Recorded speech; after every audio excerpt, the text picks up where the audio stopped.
Ya, bienvenidos a otro capítulo más de Cuidado con la Rata. ¿Qué tal, Ricardo? ¿Cómo estás? ¿Qué tienes para hoy? Tenemos muchas noticias para hoy.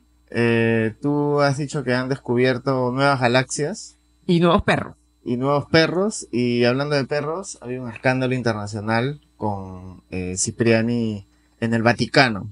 ¿Qué pasó? ¿Qué pasó con el perro? Que es como decir ahora Satanás en el Vaticano o algo así. Bueno, Cipriani ha estado moviéndose en el Vaticano, ha tenido una activa presencia esta semana en los preparativos para el cónclave. ¿Ya? Y bueno, medios como La República, por ejemplo, de Italia, El País de España, AFP, las diversas agencias de noticias han un poco llamado la atención de esto. Él ha visitado la capilla ardiente del Pontífice en la Basílica de San Pedro, Francisco, lo visitó cuando ya estaba de cadáver. Nosotros mencionamos eso el programa pasado. También visitó la tumba con el resto de los purpurados y ha participado en las congregaciones generales. Eso ha dicho el país, ¿no? Que según estas imágenes son públicas, él ha asistido vestido como un cardenal y se ha mostrado en público, que son dos condiciones que Francisco le impuso en el 2019 cuando lo encontraron o lo hallaron responsable de un caso de pedofilia, ¿no? En los 80. Este famoso caso que nosotros ya lo tenemos acá, de un testigo que se ha contactado con el país hace algún tiempo y le contó de que, bueno, cuando Cipriani era parte de la congregación, bueno, cuando Cipriani era del Opus Dei, pero cuando vivía acá en el Perú, en los 80, como que confesaba a estos chicos, a estos adolescentes, con uno de ellos se propasó, ¿no? Le tocó los glúteos, la espalda, lo abrazaba y el chico estaba muy incómodo y inclusive lo quiso besar. Entonces, bueno, eso ha sido un escándalo. Los periodistas han ido al jefe de prensa del Vaticano, que se llama Matteo Bruni, a preguntarle cómo es posible que un señor que ha tenido ya una sanción por pedofilia, por pederastia, ahí esté participando de estos eventos, ¿no? Y bueno, la jefatura de prensa del Vaticano básicamente lo que ha dicho es que todavía no está claro si Cipriani está desobedeciendo o no el precepto penal impuesto por el Papa. Esto lo está contando el país. Íñigo Domínguez, este periodista que cuenta mucho y sabe mucho sobre el Vaticano. Y bueno, básicamente lo que ha dicho es que los cardenales y la iglesia se han lavado las manos con la presencia de Cipriani ahí, ¿no? O sea, porque todavía no alzan la voz, saben de que, o sea, están conscientes de que el tipo ha cometido una falta, digamos, y tiene una sanción por este tema de la pedofilia, pero nadie hace nada, No ¿no? sé Lo qué tienen ahí. leí, qué comentario le leí que Sí. claramente para ciertos sectores del Vaticano y de la Iglesia que el hecho de que Francisco esté muerto pues indica el regreso de la fiesta, ¿no? Ah, eso es lo que ha dicho el chico bueno, el chico que ahora es un señor, el testigo digamos que lo acusó. Este es el chico que él manoseó en los años 80. Ajá. Íñigo Domínguez, este periodista español, lo volvió a contactar porque Íñigo Domínguez es el periodista que reveló este caso de Cipriani hace algunos meses. Lo volvió a contactar y habló con él. Y este señor pues está totalmente decepcionado de la curia, de los jerarcas de la iglesia, porque lo ve pues ahí todos los días. Esta semana lo he visto a Cipriani participar de esto, ¿no? Entonces él dice, ¿cómo puede ser posible que un señor, un sacerdote, sancionado ya, o sea, ni siquiera es que esté en investigación, ni siquiera es que pudo o no pudo ser, es un tipo que ya está sancionado por la misma iglesia, él ha aceptado la sanción, el Opus Dei ha pedido perdón por eso, y aún así se está paseando, por los sótanos de la iglesia de San Pedro. Ahora, hay una ONG que es la que tiene el registro, el mayor registro de casos de pedofilia en la iglesia, se llama Bishops Accountability. Una ONG que Sí, tiene que registra. claro, esa es la que más, el registro más completo de todos los casos de pederastia y lo que han dicho ellos en un comunicado ha sido que la participación de Cipriani se burla de la declaración de los cardenales sobre la supuesta importancia de los temas de abusos.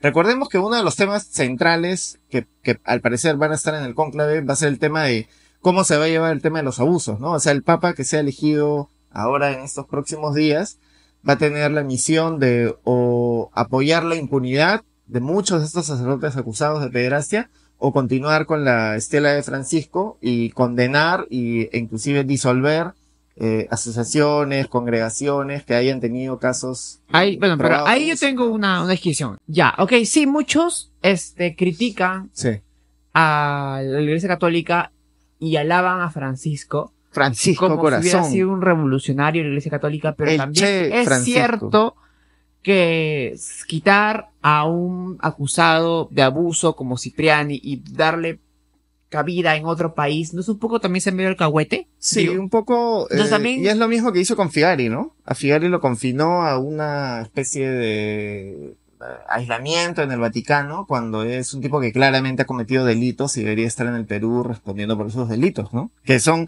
delitos que se están investigando actualmente en la Fiscalía, ¿no? claro, entonces mucho Francisco Corazón, pero también es cierto de que lo hizo todo guardando las formas. O sea, sí Mm, es cierto que actuó por lo menos más rápido que los sí. anteriores papas, pero tampoco tan express no era y tan duro tampoco era. Claro, bueno, yo leí que Francisco, por ejemplo, cuando comienza el caso Caradima, que es este arzobispo chileno que también cometió abusos y todo, en el 2018, cuando le llevan ese caso a Francisco, él mismo acepta tiempo después que él, antes de hablar con las víctimas, pensaba más bien que las víctimas, y que una víctima en particular, que era la víctima más famosa, estaba mintiendo acerca de este arzobispo, ¿no? Y que cuando recién habla con la víctima directamente y comienza a escuchar el relato y comienza a escuchar otros relatos y manda a sus sacerdotes para que investiguen y todo esto en Chile, ahí se da cuenta que efectivamente la acusación era real.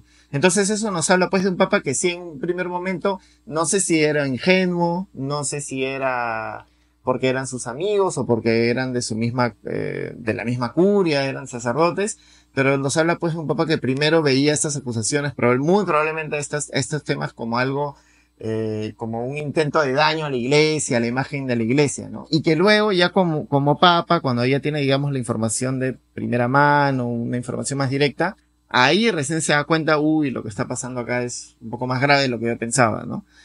Entonces, por eso de repente tampoco es que ha sido tan, severo, ¿no? Es un tipo que ha ido cambiando, digamos, ha ido abriendo también un poco la visión que él tenía sobre estas acusaciones. No es que él haya nacido o que desde joven haya sabido, uy, sí, voy a combatir a los padres pederastas. No, recién lo ha hecho de papa, ¿no? Claro. Entonces, Bueno, también es cierto de que si estás en una institución sí. que tiene muchos enemigos como la iglesia, también debes asegurarte de que estás pisando sobre terreno firme. Claro, ¿no? Porque también deben haber, así como hay miles de acusaciones que son reales contra esos sacerdotes y que son sacerdotes que ni siquiera han sido Pueden metidos haber a la un par de cárcel y son falsos. trasladados. Claro, puede haber algunas que no pueden ser ciertas, ¿no? Eso es verdad, eso es Claro. verdad. Ahora, en el Vaticano esta semana también, o sea, para que, digamos, para que quede un poco más claro de por dónde irían las corrientes ahora en el Vaticano, también se ha visto merodeando al cardenal estadounidense Roger Mahony. Este es un arzobispo emérito en Los Ángeles, que está acusado de haber encubierto a 129 sacerdotes que habrían agredido sexualmente a menores. Se le ha visto muy claramente porque la propia Santa Sede, dice el diario El País, no tuvo problemas en incluirlo entre los 9 cardenales encargados de celebrar el rito de cierre del ataúd del Papa. Ah, No va a participar del cónclave porque ya tiene 89 años. Sí participó en el 2013 y ahí su presencia ya era polémica. Pero igual las organizaciones que investigan los abusos también han levantado un poco la ceja por él y por Cipriani, ¿no? ¿Cómo puede ser posible que estén ahí? O sea, por lo menos ocúltete, pues hermano, ¿no? No estés ahí mostrándote con claro. todos los sacerdotes. Sobre todo en un tema tan sensible, ¿no? Para la iglesia, porque al final afectas a tu organización, ¿no? A tu institución, ¿no? Y se supone que eso es lo que menos quieres, ¿no? Ese tema, particularmente ese tema, creo que más, ese talón de Aquiles de la iglesia. Ahora, yo me acuerdo que alguna vez Y con razón, la verdad, porque son delitos sistemáticos prácticamente. Este es un dato así curioso. O sea, yo me acuerdo que alguna vez en el 2020, 2019 por ahí, en el Congreso del Perú, en el tiempo de Vizcarra, se está investigando pues el sodalicio. Hay una comisión especial. Y me acuerdo que alguna vez un congresista de esa comisión, que no puedo decir quién es, porque no diga quién es, me contó de que cuando Carlos Castillo, el actual cardenal, cuando asume el arzobispado de Lima, es el sucesor de Cipriani, comienza a revisar las cuentas del arzobispado y se da cuenta, encontró unos forados ahí bien achorados, ¿no? Forados económicos, ¿no? Parecía que Cipriani y su gente habían ahí metido uña, por decirlo de alguna manera. Habrían metido uña, para decirlo en condicional. Ok. Habrían metido uña y bueno, eso parece que se lo llevaron al Papa, también se lo llevó al Vaticano. No sé qué habrá quedado, porque ya no volvió a hablar con este congresista, pero sí les llegó esa información y les llegó esa información de parte de gente cercana a Carlos Castillo, ¿no? Que trabajaba con él y les había contado eso. Y esto lo comento porque justo hace unos días, a propósito pues de todo el cónclave y todo esto, este señor Bartomeu, que es un sacerdote que Francisco mandó al Perú para investigar Claro. al sodalicio, ha dado él no, casi nunca da entrevistas, ha dado una entrevista a Paolo Ugas hace poco, para el diario ABC de España, y ha dado una entrevista a la emisora catalana RAC 1, RAC 1, y ahí es donde ha contado lo más interesante. Que ya, bueno, ha contado de los abusos claramente, que Francisco él dice que inició una revolución, y bueno, todos estos abusos de estos chicos, pues, de alta sociedad que el sodalicio abusó y maltrató y un poco más y traumó de por vida, ¿no? Ujú. Pero también ha contado de que él halló en sus investigaciones, cuando vino al Perú, de que el sodalicio al parecer habría sido una lavadora de dinero y él lo menciona así en una entrevista que hay en la radio, de los más potentados o de potentados personajes del Perú, de los más millonarios. Según él, en esta investigación se habrían movido 1.000 millones de dólares aproximadamente. Ellos habrían hecho esto a través de unos cementerios que ellos tenían un montón de cementerios, y se habría canalizado el dinero a través de offshores a Denver, Colorado, que es una conocida isla fiscal, digamos, en Estados Unidos, y a Panamá. Okay. El dinero se blanqueaba, según él lo que ha contado, el dinero se blanqueaba ahí en esos offshores y luego volvió al Perú y se invertía en inmobiliarias, en empresas agropecuarias y en redes educativas. Lo que Bartomeu menciona es que en algún momento ellos obtienen beneficios tributarios, medio una especie de zonas francas para estos cementerios que ellos operaban, y que en parte lo hicieron lo menciona así, gracias a un presidente corrupto que era amigo de Jaime Bartel. Jaime Bartel era el hombre, el mandamás en el sector, el del tema económico en el sodalicio. Era un jerarca del sodalicio que está encargado de las cuentas, de todos los negocios. Jaime Bartel, que también está implicado en la investigación que se está haciendo. Y entonces él dice así, ¿no? Hay un presidente corrupto que los ayudó. Y que ellos lavaron plata para mucha gente importante, potentados del país, que se valían del sodalicio, de la iglesia, para poder obtener estos beneficios ilegales, ¿no? Entonces hay las cosas que veo ahí, y luego de unos días el sodalicio, o la Asociación Civil San Juan Bautista, que está bastante ligada al sodalicio, ha publicado un comunicado está súper encolerizado, diciendo que Bartomeu estaba diciendo mentiras, que era un mentiroso, que ellos nunca han lavado el dinero de nadie, que todo se ha hecho a correr la ley. Pero lo gracioso es que mencionan, o sea, ellos mismos un poco sacan a la luz quién era ese presidente, porque Bartomeu no dice quién es el presidente. ¿Quién era? Era Alan García Pérez. Ellos le mencionan así, de que Alan García efectivamente era amigo de estos jerarcas del sodalicio, y dicen así en un punto, ¿no? En cuanto a que gracias a un presidente corrupto que era amigo del padre Bartel, se consiguió que los cementerios de la Asociación Civil San Juan Bautista fueran islas fiscales, debemos expresar nuestro absoluto rechazo.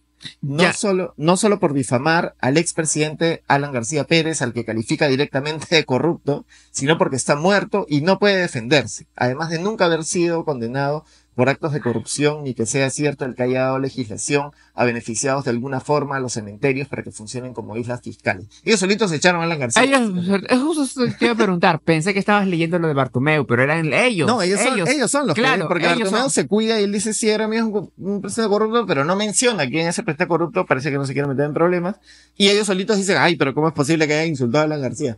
Entonces, bueno, hablan de eso. Yo me acuerdo. Aunque también es cierto que podría ser por descarte, porque Toledo no se lleva también con la iglesia, de todos. No, pero es que ellos comienzan a operar los cementerios en el 98. Claro. Entonces, cuando mencionaron al presidente corrupto, yo en primer lugar pensé en Fujimori. Ya. Porque ellos anexan estos cementerios, los mueven hacia este concordato, este decreto, este acuerdo que hubo con el gobierno peruano y el gobierno del Vaticano, desde los 70 me parece. Ah, entonces estaba difícil la ecuación. Claro, entonces desde el 98, de ahí podía ser Fujimori. Fujimori y Alan, básicamente. Claro. Toledo no creo. De repente Toledo también. Toledo también está condenado por corrupción. Claro, pero era, de todos los presidentes por Fujimori, era Alan el que está más cerca de toda esa gente. Occidente, todo el lado Sí. más conservador, ¿no?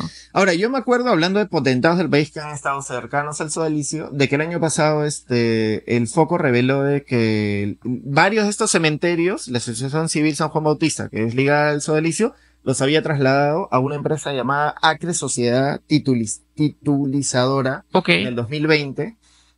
Y esta sociedad fue fundada nada menos que por Rafael López Aliaga, el alcalde de Lima. Y el alcalde de Lima también está investigado en la fiscalía por lavado de activos, porque la fiscalía lo acusa de que él obtuvo unos contratos ilegales cuando era regidor de Lima entre el 2011 y el 2014, y que esa plata de la corrupción la lavó en offshores de Panamá, ¿no? Cuando él, inclusive eso es mencionado en los Panama Papers, en el famoso escándalo de los Panama Papers. Entonces lo está investigando por eso. Entonces yo digo, ¿qué otros potentados habrían lavado su dinero en el sodalicio? Ahora a mí me hace más sentido por qué es que lo defendían tanto el sodalicio en el Congreso, por qué con bancadas como la del Fujimorismo defendía con uñas y dientes y trataba de obstaculizar y trababa las investigaciones que se estaban haciendo del sodalicio. Ahora me hace todo sentido. Ah, Claro, sí, no es nada, no, no, está- yo no digo que estén, no es tan ideológico, claro, tú planteas que es más monetario, lo cual, claro. más, claro, viendo cómo es el Congreso, creo que incluso va por ahí. Cuando Bartomeu o digamos, el próximo Papa o a alguien se le ocurre revelar esa lista de qué otros personajes lavaron su dinero ahí en esos cementerios, va a ser cementerios para varios. Pero bueno, entonces, por ahí, esa está la figura en eso está la iglesia, por lo menos por ahora, digamos, permitiéndole a Cipriani hacer todo lo que quiera, y con este problema del sodalicio, ¿no? Que todavía no ha acabado, o sea, con la disolución del sodalicio parece que no acaba la historia, ¿no? Hay mucha ahí maraña, para contar, ¿no? Ok, ¿qué Pero más bueno. tienes? ¿Qué más? Hay tres chiquitas que tengo, ¿eh? Para ti. A ver, Tres rápido. chiquitas. La primera, Estados Unidos y Ucrania firmaron el 30 de abril finalmente el famoso acuerdo, de minerales. Así Después se de que dice. Trump y Zelensky se reunieron en el Vaticano, en la Capilla Sixtina. En la creo que fue. Capilla Sixtina, pues, ¿no? Sí. Con la foto y todo. Y después de estos sobresaltos, pues, que hubo en la Casa Blanca, ¿te acuerdas la pelea? Que parecía un talk show todo, lo votaron a Zelensky, no cenaron con él. Se supone que el acuerdo iba a ser celebrado, pues, a lo grande, con una cena, con Zelensky hablando, los aplausos y todo. Dicho sea de paso, he visto un video cuando Zelensky llega al funeral de Francisco y lo aplauden. Ujú. Lo aplauden de a pie, y a Trump cuando llega, pucha, grillos. Ah, ok. Pero bueno, entonces han firmado este acuerdo. Al final las condiciones han cambiado bastantes. Estados Unidos quería, o el Estados Unidos de Trump quería que Ucrania pague al menos $500 millones en deuda por todo lo que los ha ayudado en la guerra. Pero esa deuda ya no se va a pagar, ya no se va a mantener como activa, digamos. Lo que va a hacer Estados Unidos va a tener la prevalencia en los recursos que Ucrania descubre en su territorio para explotarlo. O sea, digamos, si Ucrania descubre, por ejemplo, uranio en su territorio, va a tener la primera opción la va a tener Estados Unidos para que poder explotar ese uranio. Si Estados Unidos no quiere explotar ese uranio, ya Ucrania va a poder firmar acuerdos con otros países. Ok. Pero eso es muy diferente a lo que lo que quería Estados Unidos. Estados Unidos quería derechos exclusivos sobre todos los recursos naturales que tenga Ucrania y que los tenga descubiertos o que los tenga por descubrir. Pero bueno, ahí han retrocedido un poco, ¿no? Claro. Lo otro es que, bueno, tampoco se ha incluido lo de las garantías de seguridad que Estados Unidos debía brindarle a Ucrania. Lo que piensan los ucranianos, los políticos ucranianos, digamos los del gobierno de Ucrania, es que como Estados Unidos va a llegar con empresas a poder explotar alguno de estas tierras raras, como se les dice, entonces ahí ya Estados Unidos va a poner mayor empeño en que Rusia no siga avanzando, ¿no? O que no se ataquen esos territorios o cosas así. Entonces por ahí se están más confiados en eso. Ok, no me parece una Sí, a mí también me parece defensa, ahí, sí, porque sí, en todo sí. caso, Me Estados parece Unidos puede estar en un lado Claro. y posibilitar nuevos acuerdos, nuevos avances a Rusia por el otro lado. Es Claro. verdad. Ahora, en el acuerdo lo que decía CNN es que Estados Unidos acepta que Rusia ha sido el invasor, lo que Trump, o sea, digamos, lo que contradice el relato que Trump ha tratado de mover en los medios. Claro. Y lo otro es que abre la puerta, deja la puerta ahí entreabierta para que finalmente Ucrania sí se pueda unir a la Unión Europea, ¿no? Pero A la tampoco Unión es, Europea sí. pero no es A la OTAN. a la OTAN, La perdón, a OTAN la es OTAN, a la OTAN. es Sí, el, pero deja la puerta medio entreabierta, lo que Trump no quería. Entonces se le considera un poco como que el acuerdo ha sido una especie de sinsabor para Trump, ¿no? Para el gobierno, pero bueno, están ahí. Lo que les interesa a ellos, lo que tengo entendido, es el litio, el uranio, todos estos elementos que se usan ahora pero yo para creo la que lo de la tecnología, puerta ¿no? entreabierta también es un sabor para Ucrania, más un sinsabor para Ucrania, porque creo que hacer entrar a un país Sí, tan débil en la OTAN creo que la va a tener más difícil los ucranianos. Entonces, es yo creo verdad. que es ¿Tú más crees que lo una están paseando? yo creo que es una victoria de Trump, una ¿Tú crees paseada. que es una Yo creo que victoria es de una Trump? paseada de Trump en Bueno, ese Trump lado. ha O sea, publicado, esa parte de la OTAN. Trump ha publicado Lo de una la parte foto. de la Unión Europea, Sí, ojo, también tiene un sentido porque la Unión Europea va a tener que ampliar sus fronteras para meter a un país tan golpeado como Ucrania. claro. Entonces, y Ucrania por lo general produce lo mismo que Polonia. Entonces va a haber una competencia interna también en la Unión Europea ahí. Bueno, No es los tan polacos fácil. están asustados, ¿ah? Ya No, están no, llevando clases militares y todo eso. claro, pero ya, ok, que las militares porque los quiere invadir Rusia, pero eso quiere decir que estén contentos Claro. con que Ucrania entre en la Unión Europea con prácticamente sus mismos productos. Dicho sea de paso, Trump ha publicado esta semana, hace un par de días, una foto de él vestido de papa, una foto generada por la inteligencia artificial, pero la ha publicado en su cuenta y la Casa Blanca lo ha rebotado. Y la gente lo ha tomado pues como una burla. Yo creo que él lo que está tratando de decir, traduciendo, es que alguien quiere ganar el Premio Nobel de la Paz. Ya. Y entonces está tratando de hacer parecer como que es un pontífice, algo así, ¿no? Ok. Y ahora que dices que el acuerdo es una victoria, él podría ser, ¿no? Podría tener sentido. Bueno, segunda noticia chiquita. El partido Alternativa por Alemania, el ya. famoso partido de derechas, de extremas derechas en Alemania, que ha tenido la segunda mayor votación en las últimas elecciones, ha sido designado como organización de extrema derecha en todo el territorio alemán por la Oficina Federal para la Protección de la Constitución de Alemania, que es básicamente los servicios de inteligencia alemanes. Ya. Hasta antes de eso se había emitido, esta misma oficina había emitido una especie de alerta regional, local, en 3 estados del este de Alemania, diciendo que efectivamente era una organización de ultraderechas, pero esta es una alarma mucho más importante y más grande, ¿no? Porque ya cubre todo el territorio alemán. Lo que ellos han dicho es básicamente la comprensión del pueblo basada en la etnicidad. Eso es hablando, los servicios de inteligencia han Claro. hecho un informe de 1100 páginas sobre eso. Parece que han tomado toda la información que tienen sobre este partido y lo que han concluido es la comprensión del pueblo basada en la etnicidad, que es una idea central de este partido, y la ascendencia que prevalece dentro del partido es incompatible con el orden democrático libre, declara esta agencia de inteligencia nacional, ¿no? Y bueno, han saltado ahí a reclamar, pues, J.D. Vance, el vicepresidente, la sucursal, digamos, del Marco Rubio también. Marco Rubio también, ¿no? Y bueno, la Cancillería ha mencionado en Twitter, en X, ex Twitter, simplemente ha dicho, les ha respondido diciendo, hemos aprendido de nuestra historia que el extremismo de derecha debe ser detenido. Nada más. Elegantes y sutiles. Como diciéndoles, ustedes también un poco aprendan, ¿no? Ya, pero ¿tú Entonces, crees van. que, tú qué opinas de eso? Porque a mí me da la impresión de que cualquier cosa que ellos cataloguen de extrema derecha puede ser destruida, ¿no? Bueno, ya Alemania en los 50 tengo entendido que ilegalizó 2 partidos. O sea, ¿por qué hablo de ilegalización? Porque los partidos como la socialdemocracia ya han salido en los medios diciendo que esto abre un camino, una pequeña luz para que el Congreso alemán en algún momento pueda pedir efectivamente la ilegalización de este partido Alternativa por Alemania por este tema de la extrema derecha y por ser violentistas. Ya, pero ¿cuál es tu opinión? ¿Está bien que ilegalicen Alternativa por Alemania? ¿Se estudió? Yo creo que los antecedentes deberían hacerlo, porque los discursos que están haciendo y las cosas que, digamos, están impulsando, sí me parecen peligrosas. A mí me parecen peligrosas. Entonces, por lo menos que se advierta, que se den alarmas, que por lo menos estén prevenidos para lo que pueda venir después. Sí, claro, ¿no? O sea, yo veo a estos locos como Elon Musk, haciendo el saludo cuando hace 15 años, hace 20 años, cuando yo era niño, digamos, o adolescente, eso era completamente impensable en el mundo. O sea, alguien que hiciera eso se convertía automáticamente en un paria. En un absoluto paria y en un absoluto loco para todo, pero ahora se hace un poco más abiertamente, ¿no? Entonces, sí me parece que está bien que hagan eso, ¿no? que adviertan, sobre todo Alemania, que tiene la historia que tiene, pues, ¿no?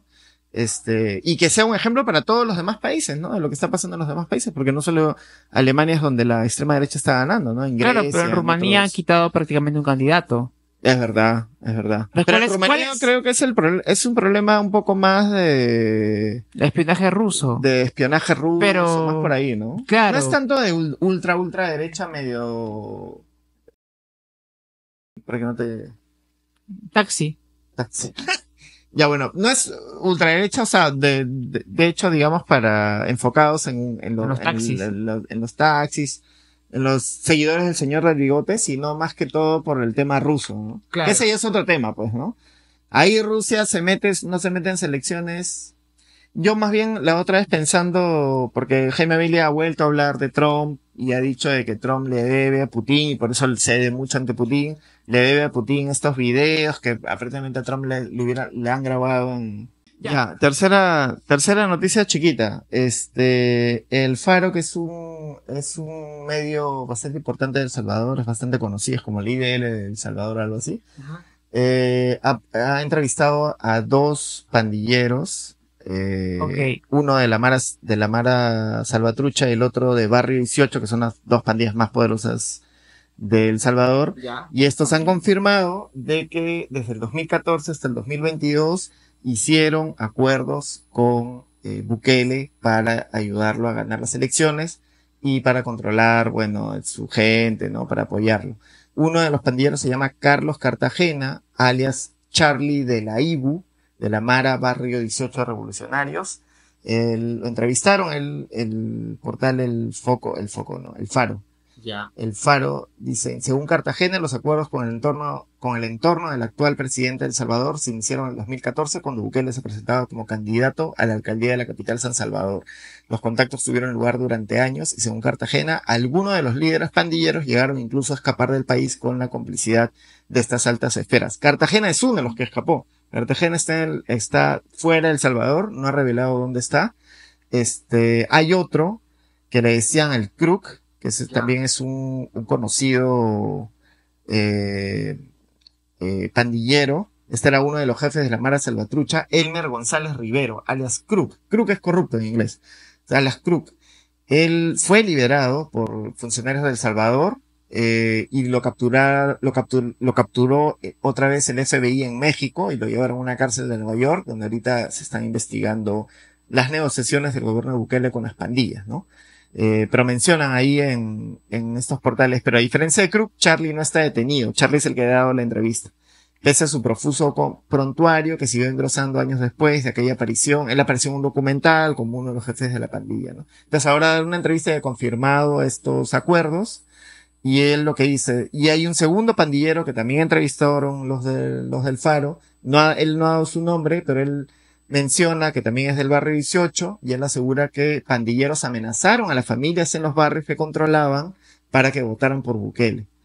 Mira. Si no había esa clase de presión al pueblo, menciona este pandillero, Nayib no hubiera estado en ningún lugar. O sea, no hubiera estado en el poder, aseguró el pandillero identificado como Liro Man, quien a diferencia de Cartagena no mostró su rostro. Según Cartagena y Liro Man, estos dos pandilleros, los contactos con las pandillas fueron hechos por Carlos Marroquín, director del programa del gobierno Tejido Social, y Osiris Luna, viceministro de Justicia y director general de cárceles de El Salvador. Para aquellos, como acá en el Perú hay un montón de políticos, para aquellos que ahora se han vuelto fanáticos, acólitos de Bukele, ¿no? Y piensan que Bukele es la respuesta a sus plegarias. Bueno, ahí está un poco de lo que Bukele ha hecho en estos años, ¿no? Hay una serie investigativa, un podcast, que es del Radio Ambulante. Me parece que es la sección El Hilo que habla de noticias actuales y todo esto. Y hay una serie muy buena, de 6 capítulos sobre la historia de todo lo que ha hecho Bukele. Desde que comenzó, siendo un padre que era un genio del marketing, era algo famoso en El Salvador. Él aprendió de eso hasta que llega a la presidencia, ¿no? Y hasta que se perpetúa, digamos, para hacer para regir en un tercer mandato. Ha hecho lo que ha hecho Fujimori, ha postulado en reelección cuando la constitución no le permitía y una serie de tropelías. Ha desaparecido básicamente a la oposición. Entonces, bueno, ahí está un poco también de lo que ha hecho Bukele, ¿no? Que no necesariamente es la respuesta para nuestros problemas, pero bueno, muchos políticos acá se lo toman así. He leído también que Bukele empezó pactando con las maras, Sí, también para tener ciertos periodos de paz. claro. Entonces, pero a mí no me parece mal. Bueno, O sea, yo no estoy diciendo que él... jugar con las maras, Sí. entrar al juego de negociación, mientras por otro lado le vas dando con palo. Para mí que fue una jugada maestra, ¿no? O sea, y pactar con maras no es violación de derechos humanos. Claro, O sea, pactar con maras, lo que tú podrías pactar o negociar, digamos, en una situación de extremos así, pero no, lo que no puedes hacer es comenzar a liberar por lo bajo a los jefes de las pandillas y mandarlos al extranjero para que, digamos, Dios sabe qué pueden hacer afuera. Yo lo digo porque a mí me parece que ahí el gobierno, y eso después se tomó así históricamente, cuando el gobierno de Colombia pacta con Pablo Escobar y lo mandan a una cárcel dorada y le perdonan absolutamente, le permiten hacer de todo. Pablo Escobar no dejó de ser Pablo Escobar, porque simplemente fue a la cárcel y pactó con Colombia, con el gobierno colombiano y ya. Siguió siendo Pablo Escobar. ¿A qué te refieres con seguir siendo Bueno, siguió siendo narcotraficante, siguió mataba dentro de la cárcel, enterraba cuerpos dentro de la cárcel, y cuando ya el gobierno colombiano quiso poner mano dura, efectivamente, porque el tipo se estaba pasando, el tipo se escapó de la cárcel, y lo que hizo fue comenzar a poner otra vez bombas en las ciudades colombianas. Ya, ok. Eso lo que te dice es, uno no puede pactar dándole tanta facilidad. Pero ahí creo que estás mezclando papas con camotes. ¿Por qué? Porque creo que Bukele lo que hizo fue pactas con los jefes de las maras, los sacas del país y los desvinculas en parte de sus organizaciones. ¿Por qué? Porque a su gente de base, al pandillero de base, lo metes preso. Sí. Entonces, no era algo como que desde la cárcel ellos pudieran matar, porque su capacidad efectiva para hacer daño dentro de El Salvador, mientras que a ellos se les está perdonando la vida, a los cabecillas se les está perdonando la vida, se está haciendo bastante mermada con estas detenciones masivas que hizo Bukele. Entonces, yo pienso que es distinta la situación de Pablo Escobar. Pablo Escobar seguía siendo Pablo Escobar y seguía actuando como Pablo Escobar desde las cárceles. A estos los sacas de la cárcel, a la vez que, claro, les das beneficios para que no hagan nada mientras tú vas desarticulando a todas sus bandas. Es distinto. Es criticable tal vez. Ya. Pero igual me pareció una jugada inteligente, ¿no? Ya tú dices que firmamos un acuerdo con el monstruo, entonces. Le decimos monstruo. Ya, mira, hermano. Mira, hermano. Te dejamos ir, te llevamos a Bolivia, te llevamos a Brasil, pero tú dile acá a tu gente que no extorsiona. No tú dile. Te llevamos a Brasil, pero a la vez que te llamamos a Brasil, nos ayudas a desarticular. Claro, dile a tu gente que ya no extorsiona. No, tu gente que ya no extorsiona, ¿no? O sea, los metemos presos a todos. Los metemos presos a todos. Ya, está bien. Y ellos no tienen capacidad de respuesta. Buena idea. Ha funcionado en El Salvador, ¿por qué no podría funcionar acá? El Salvador es el tamaño de la perla, creo. En primer lugar. El Salvador es tamaño de la perla. No, es un poquito más, es tamaño de Lima. No, es menos de Lima. No, es el tamaño de San Juan de Lurigancho, creo. A ver. Bueno, ya no hay tiempo. Pues eso fue. Ya, bueno, esas eran las 3 noticias que tenía. La última era de la sección Latinoamérica. Porque lo que se le critica a Bukele, en efecto, son las detenciones masivas de violaciones de derechos humanos, y eso sí me parece un poco criticable.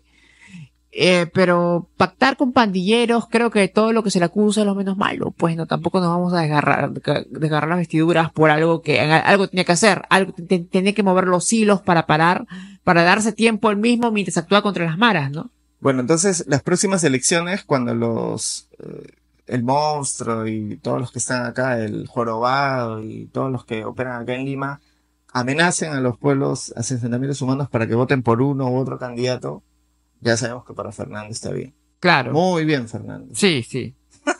No sé, me parece una postura también un poco idealista, ¿no? Un poco idealista, que dejarlos libres a los mayores monstruos de la sociedad. Mientras vas capturando a todos los que aprieten el gatillo. O sea, la cosa es que tú pacifiques, dejes de parar las muertes lo más rápido posible. O sea, y una forma para parar las muertes matando a todo el mundo. Y otra forma para las muertes. Matamos acá a todo el mundo, entonces. Tal vez negociando. Pero acá tratamos de hacer eso, ¿no? Por eso, y fue mal. Y esa me parece una solución alternativa, tal vez. Ya. Entonces digo, o sea, ¿o qué otra cosa propones? Bueno, lo que decían estos pandilleros es que ya el frente Farabundo Martí, que creo que era el partido oficialista antes, ya los estaba, o sea, ya los había puesto en jaque y por eso ellos hacen el acuerdo con Bukele. Porque los del Frente Marabunto lo que hacen es, ya les están matando a demasiada gente, ¿no? Entonces ellos comenzaron a sentirse mermados y ahí es donde se unen con Bukele, que era una alternativa que Bukele se había separado del Frente Marabunto, había renegado de ellos, había peleado con ellos, había fundado este nuevo partido. Qué curioso, se parece mucho a la historia acá de Sendero. Porque también durante el gobierno de Alan García golpeó a Sendero, por eso Sendero tiene que huir a las grandes ciudades, particularmente a Lima. Sí. Y recién acá se produce pues la captura, ¿no? Es como que me da esa misma impresión, ¿no? O sea, ¿quién sería Alan García? ¿Bukele? No, pues Alan García sería el farabundo Martí, Bukele sería Fujimori, esa es la comparación. Claro. Ya, y tú dices que Bukele se estaría llevando un crédito que o sea, que más que todo construyó el antiguo partido. Claro, porque según la CBR, los que golpean a Sendero en el campo es Alan García. Es Alan García. Bueno, ahora, haciendo, y esto lo dice la CBR, esta es la parte oscura de la CBR. Haciendo eliminaciones selectivas. Comenzaron pero así, ya. Lee la CBR. No, ya está bien, pero no, o sea, pero yo creo que, y por lo que le he entendido a los policías que han hablado sobre eso, no fue por eso. Y porque eso lo siguió haciendo Fujimori también, hacía, claro, lo continuó. Pero no fue por eso, es básicamente porque Alan García lo que hizo fue, instituyó el GEIN, que era este grupo de inteligencia especial, y el mandato de eso fue, no quiero que me agarren a cualquier senderista que pone las bombas, o cualquiera que pone las pintas. Quiero que me agarren a los dirigentes, a los núcleos centrales. Ya, pero ahí... a los que son los mandaderos que van desde la cúpula y transmiten las órdenes. Quiero que me agarren a esos, y a esos quiero que, probablemente pues, ahí los puedes torturar, los interrogas, qué sé yo, y esos son los que van a dar información. Y así se forja el GEIN, que bueno, con apoyo de Estados Unidos y todo esto, pero y con equipos de inteligencia y con pero el GEIN se metía a las provincias, no, el GEIN actuaba sobre la cúpula. No, es que la cúpula no está en las provincias, es una de las cosas pero de pronto estás mezclando papas con camotes, de nuevo por segunda vez. Yo estoy hablando de que según la CBR, en los últimos años del gobierno de Alan García, pues que los policías dicen que los asesinatos selectivos no solucionaron, no llevaron a la captura. Yo te estoy diciendo que la CBR dice que los asesinatos selectivos hicieron de que Sendero se desesperara y que Sendero huyera hacia Lima. Ya, eso no, bueno. Yo tengo es sobre ese escenario en el cual actúa el GEIN. Yo tengo otra información, no fue esa, pero bueno, ahí te falta contexto, creo. O sea, tu información es correcta. El GEIN fue el que del golpe mortal a Sendero. Claro. Pero ese golpe mortal es posible porque Sendero comienza a moverse más en Lima. Pero es que GEIN los investigó en Lima porque estaban en Lima, pues si hubieran estado en Ayacucho, probablemente los hubieran mandado a Ayacucho. Bueno, también. Pero es como que estaban en Lima, ¿no? Ahora, yo sé que era porque Abimael, como mucha gente acá, también era en cierta manera arribista y el que prefería vivir acá, y ese fue un reclamo de muchos senderistas en algún momento, de nosotros nos estamos matando en la puna, cuando nos estamos enfrentando a muerte con el ejército todo, y estos de la cúpula estaban viviendo pues en las casas de San Borja y Surco, ¿no? Sé que hubo ese reclamo, pero bueno, ya, ¿qué dice la CBR? Sí, pues ese día es una versión que la CBR ha dado y bueno, algo de razón tendrán, no sé. Pero bueno, ahí no lo veo yo creo que Bukele sí se lleva el crédito, a diferencia de Fujimori, sí se lleva mucho el crédito de haber derrotado a las pandillas, porque ellos mismos lo dicen estos pandilleros en la entrevista. Lo que dicen es que el pacto duró del 2014 hasta el 2022. En el 2022 la Mara desconoce el pacto, comienza una serie de matanzas, que hubo 2 meses súper sangrientos en El Salvador, y ahí Bukele ya estaba en el poder, y lo que dice, bueno, basta, y ahora sí voy a construir estas supercárceles, el SECOT y todo esto, que ahora están haciendo una en Ecuador igualita. Voy a construir el SECOT y ahí los voy a meter a todos. O sea, ya se acabaron los beneficios, las excepciones. Y ahí empiezan las detenciones masivas. Claro, ahí empieza la época del terror, ¿no? El terror bukeliano, digamos. El terror bukeliano. Y a diferencia de Fujimori, que el Fujimori lo que hizo fue promover las matanzas del grupo Colina, con el grupo Colina, y eso no solucionaba nada y no llevó a ninguna captura importante. O sea, los que capturaron al final a la cúpula fueron los del GEIN, ¿no? Que no Fujimori también tuvo capturas masivas, porque después, en los 90, tienen que sacar a todas. ¿Pero qué? Feliciano, pues, pero ya era un partido dividido, pues. No, capturas masivas. sea, que también metió preso y un montón de gente inocente. Ah, no, obviamente, ¿no? Claro, O sea, claro. Sí, sí, pero eso sí fue una cosa que sí heredó del gobierno de García de detener sistemáticamente a gente y medio desaparecerlo, ¿no? Eso sí, sí lo hacían desde los 80, ¿no? Sobre todo en Ayacucho a principios de los 80 y ya luego en Lima y las universidades y todo eso. Claro, eso sí. Pero ahí sí creo que cuando hay la captura de Abimael y todo eso, ahí sí hay un debate, ¿no? Si Fujimori en verdad se mereció algún crédito, no se mereció algún crédito. Se sabe que Fujimori quería bajarse al Gein y que no se bajó al Gein básicamente porque los de Estados Unidos le dijeron, déjalos tranquilos o nosotros vamos a ir por ti, ¿no? Algo así. claro. Entonces, como tenía la soga al cuello, ya los dejó tranquilos y los dejó trabajar. Pero y el mismo Benedicto Jiménez lo ha dicho en una entrevista hace poco, cuando lo capturan a Abimael, Fujimori estaba pescando en la selva, no tenía la más mínima idea de qué iba a ocurrir, y Montesinos, que era el que a cada rato los jodía con que les cuente y les diga, les informe qué hacían cada hora, estaba en una embajada, ¿no? Está tomando agua, creo, Montesinos no toma alcohol, pero estaba ahí, ¿no? Estaban tan completamente disociados de lo que estaba pasando, ¿no? Dos cositas rápidas, entonces, para acabar. Dos cosas rápidas. Primero, bueno, dos cosas. Tenemos una nueva raza de perrito. Una nueva, ¿cuál? Sí, por eso estoy un poco alérgico, mucho perro.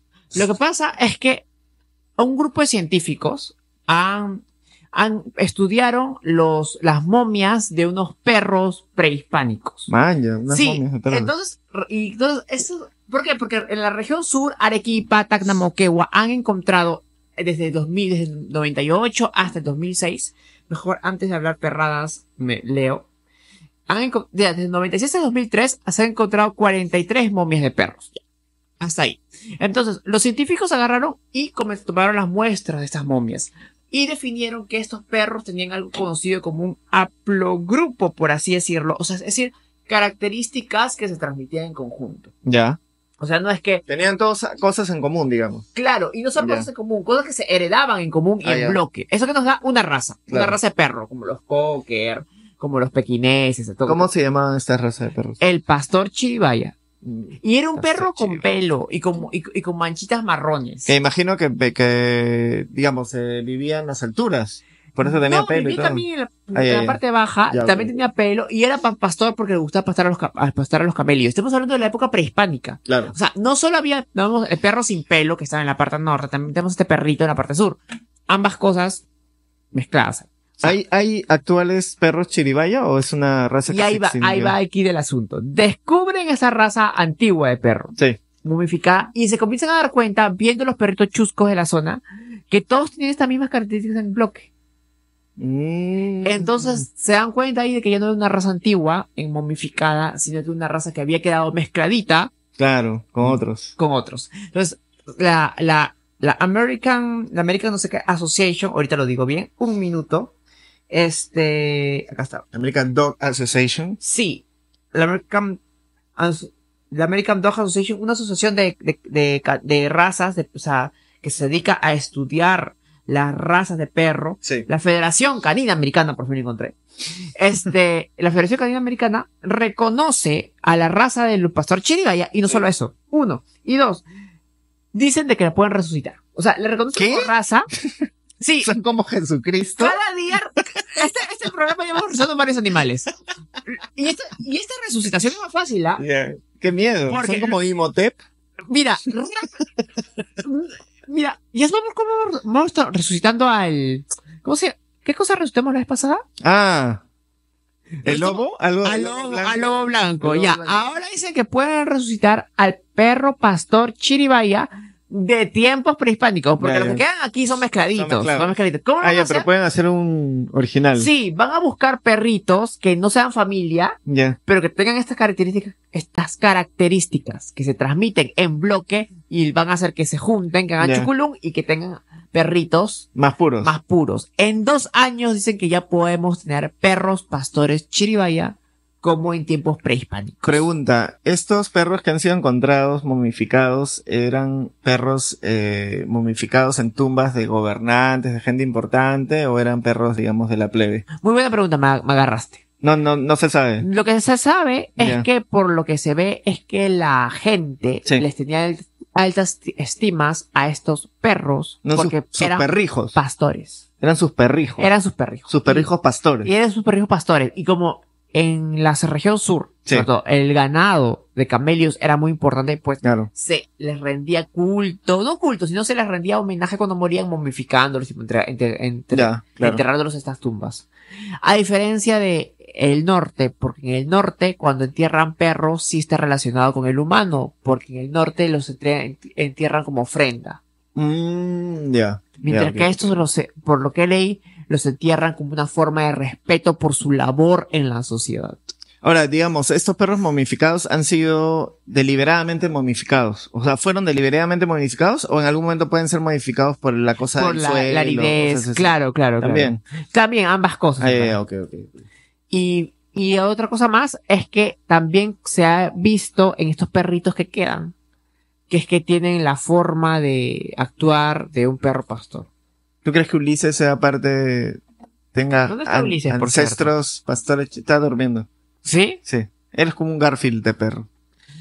Eso es como Ulises, en verdad, porque Sí, son son blanquitos, parecidos, pero ¿no? tienen la piel, pero el tamaño no. O sea, El tamaño no. tiene Pero ahí una vamos a poner pelito. una foto de Ulises para que lo vean. Con un pastor chiribaya. Y van a decir, hay algo ahí, ¿ah? Claro. Hay un aire.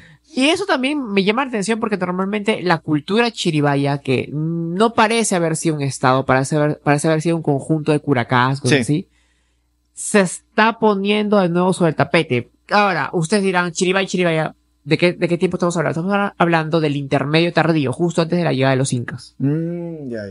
¿Quién mandaba en esa época?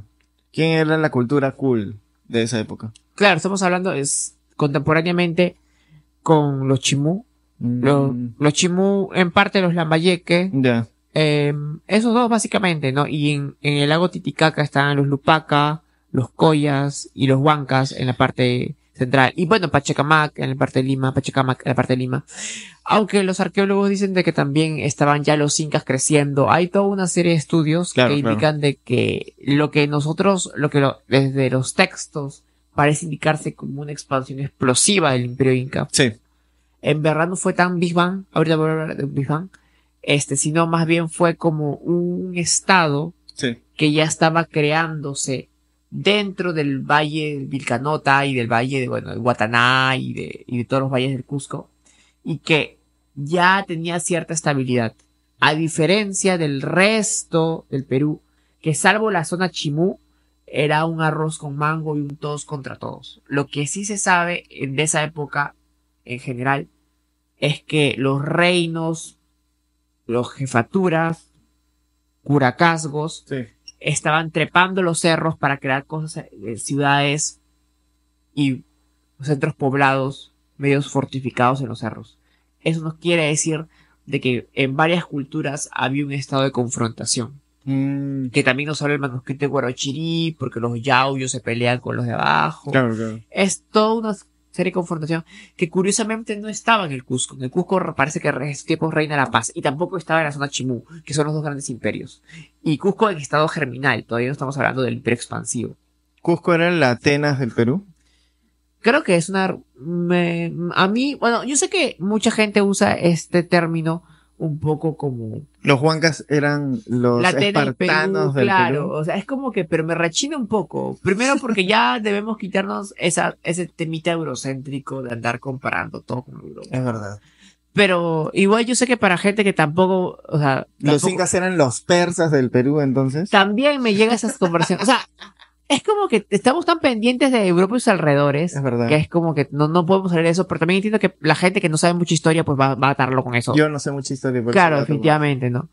Y sí, tal vez la próxima semana traiga un poco de datos más sobre la cultura chiribaya para ver qué hay. Sería interesante conocer un poco más de la cultura chiribaya. Sí, quiénes eran, cómo se organizaban y, bueno, por qué le importan esos perritos.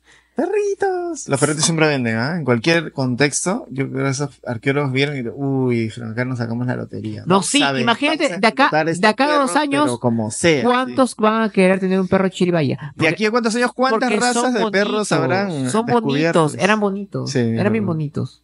Más que el perro sin pelo, dices. Mira, no va a ser malo, pero sí, no me gusta. No te gusta mucho. No, me acosa. En una pelea entre un perro calato y un perro chiribaya, ¿quién ganaría? Yo creo que el chiribaya, porque Chiribaya es Macho era- pastor. Más loco, sí. Claro, el perrito sin pelo es como que más juguetón nomás. Y más tranqui. Me da un poquito de penita los perritos. Pero sin ¿tú pelo. crees que los blancos surfers barranquinos, que ahora tienen 800 millones de perros calatos en sus departamentos, adopten perros chiribayas? ¿Tienen perros calatos? Sí, tú vas a Barranco y la mayoría son porque se sienten peruanos, cools, y tienen sus perros calatos. Es un perro de moda entre la ¿Ah, sí? aristocracia cool surfera. No sabía. digamos. Sí. No, bueno, yo sí adoptaría un Chiribaya. Sí, yo también, ¿ah? Sí. Para cambiar un poco el mood también. Sí. Yo adoptaría los dos. Y a ver quién gana. Yo también adoptaría los dos. ¿Quién muere primero? Sí. De viejo. Porque no los mataría tanto. Ajá. Pero bueno. O los mezclaría y crearía una super raza Ay, no. de perro peruano. Eso haría yo. No sé cómo crearía eso. El perro peruano moderno. Ya bueno. Y eso. Ahora, dos noticias chiquitas. Dos noticias chiquitas. No, la siguiente, la de. Espérate. Quiero ver si está grabando. Sí. Fíjate porque a veces la memoria se carga. Fíjate si está todo bien. Ah, también. Sí. ¿Cómo va? Normal. Ya. Pero mejor queda 5, mejor lo esperamos. No, pues porque la memoria se va a llenar. Pues, O lo paro mejor. Y puedo iniciar. Porque no, sí. Pero si lo paras y puedes reiniciar normal. Sí. Ah, ya, entonces mejor es eso. Ya, seguimos. Por último, para cerrar. Tenías una noticia chiquita, creo, ¿no? No sé, chiquita. Dos noticias Ah, chiquitas. pero me trago, espérate. Ya. Ya. A ver, Lento, tranquilo. por último, para cerrar, tenemos una noticia de galaxias. A ver, científicos de California han encontrado usando el telescopio James Webb nuevas galaxias. Stop, ahí. Primero, James Webb, ¿quién es? No sé, Sí, ¿quién es? No sé James qué será, Webb. no me importa. Lo que me importa es el telescopio. ¿Por qué es importante el telescopio? Porque es el sucesor de Hubble. ¿Te acuerdas del telescopio Hubble? Era Me suena. era el telescopio, el mimado de la NASA que podía, apuntar y llegar lo más lejos posible. Y ya. con eso descubrimos un montón de galaxias. Y este llega más lejos aún. Este llega más lejos aún. Ya. Y tiene sensores infrarrojos también. ¿Desde cuándo funciona no sabes? Hace un par de años. Ya, Te juro que no tiene, es nuevecito. Ya. Te mentiría, creo que es de 2023. ¿Qué ha descubierto A ver, ha descubierto nuevas galaxias, básicamente eso. Uy. Pero ¿qué implica descubrir nuevas galaxias? Es más interesante de lo que parece, ¿no? Porque es como que, ya tenemos otra galaxia. Un telescopio, así como el Hubble, así como el James Webb, es una máquina del tiempo. Porque tú ves lo que te transmite la luz. Y si hay algo que está a millones de años luz, entonces tú estás viendo una foto del pasado. Claro, cuando uno ve una estrella en el cielo, no es que directamente, en vivo y en directo, esté viendo la estrella brillar. Estás viendo lo que alguna vez un cuerpo celeste, el rastro que algún cuerpo celeste dejó al momento de explotar. Eso es lo que entiendo, ¿no? Claro. O sea, tú estás viendo una cosa que ya ocurrió hace muchos millones de años, pero que todavía deja una estela, un pequeño rastro, ¿no? Eso es lo que estás viendo y a eso se refiere Fernando cuando dice que vemos al pasado. No es que la estrella esté ahí, en el cielo, en el firmamento, flotando y brillando, sino que es el rastro de una cosa que existió, ya no existe, pero ha dejado esta estela, ¿no? Algo así como el cadáver de la estrella, algo así, una cosa así. Bueno, y eso es lo que ha descubierto nuevos cadáveres de galaxias, digamos. Claro, o nuevos espectros, como nuevos dijiste, espectros.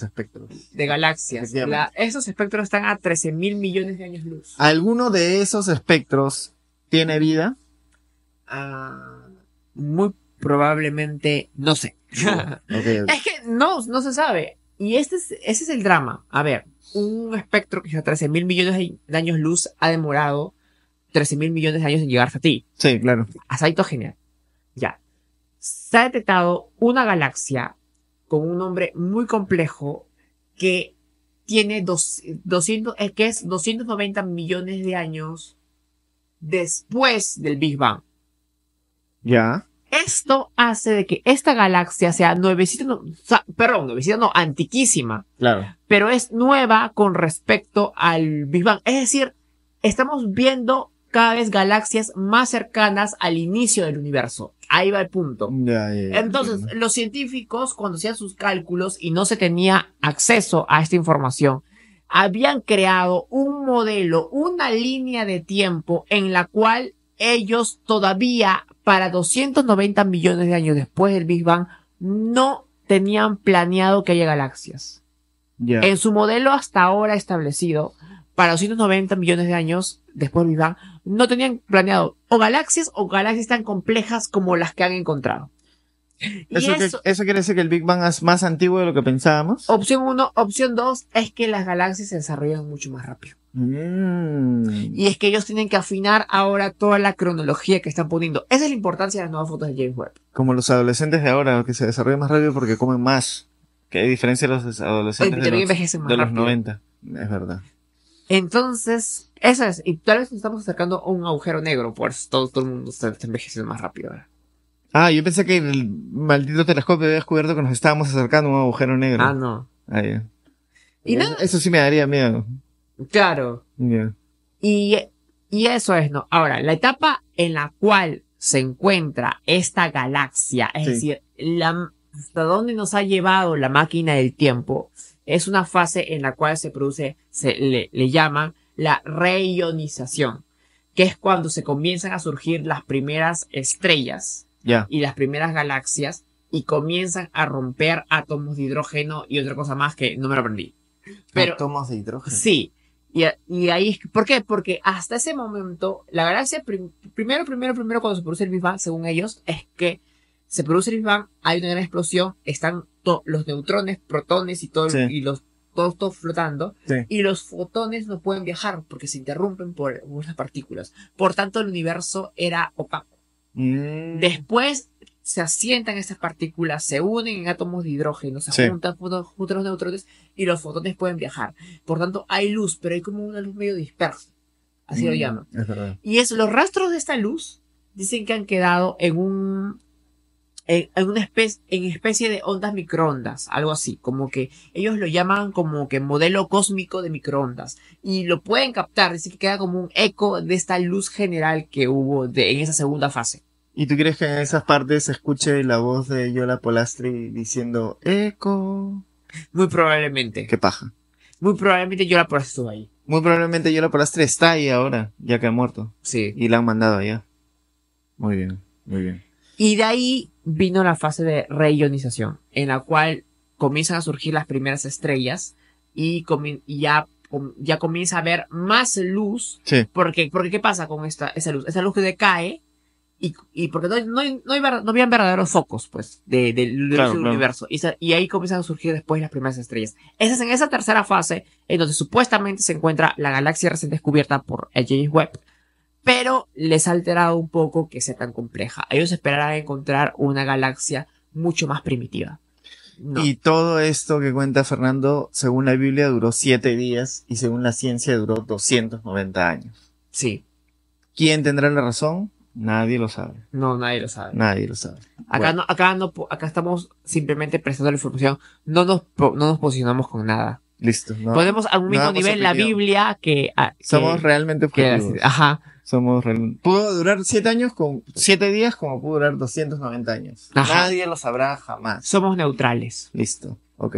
¿Tienes alguna cosa más? No, ninguna. ¿Alguna recomendación? A ver, tu primera recomendación. No sé, ahora que estás hablando con Máquina del Tiempo, hay una película que se llama La Máquina del Tiempo del 2002. No tiene nada que ver con estrellas, pero es una gran película y me gusta, así que la recomiendo. Búsquenla, creo que está en Netflix o algo así.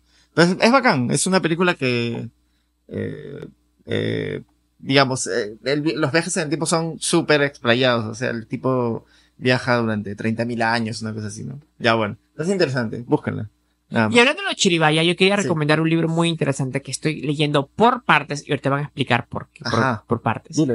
Que se llama Palabras clave de los incas, Palabras clave del Imperio Inca. Ahorita voy a poner la carátula por aquí, de César Itier.